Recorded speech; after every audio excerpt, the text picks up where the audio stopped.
شروع اللہ کے نام سے جو بڑا مہربان نہایت رحم والا ہے۔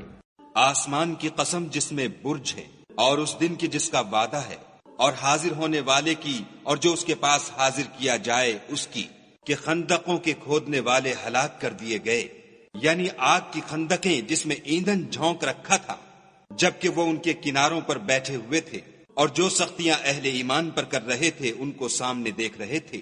ان کو مومنوں کی یہی بات بری لگتی تھی کہ وہ خدا پر ایمان لائے ہوئے تھے جو غالب اور قابل ستائش ہے، جس کی آسمانوں اور زمین میں بادشاہت ہے، اور خدا ہر چیز سے واقف ہے۔ جن لوگوں نے مومن مردوں اور مومن عورتوں کو تکلیفیں دیں اور توبہ نہ کی، ان کو دوزخ کا اور عذاب بھی ہوگا اور جلنے کا عذاب بھی ہوگا۔ اور جو لوگ ایمان لائے اور نیک کام کرتے رہے ان کے لیے باغات ہیں جن کے نیچے نہریں بہ رہی ہیں، یہی بڑی کامیابی ہے۔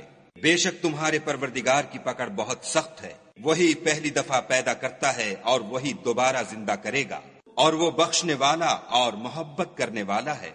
عرش کا مالک بڑی شان والا، جو چاہتا ہے کر دیتا ہے۔ بھلا تم کو لشکروں کا حال معلوم ہوا ہے، یعنی فرعون اور سمود کا، لیکن کافر جان بوجھ کر تکذیب میں گرفتار ہیں، اور خدا بھی ان کو گردا گرد سے گھیرے ہوئے ہے۔ یہ کتاب ہزل و بطلان نہیں بلکہ یہ قرآن عظیم الشان ہے، لوح محفوظ میں لکھا ہوا۔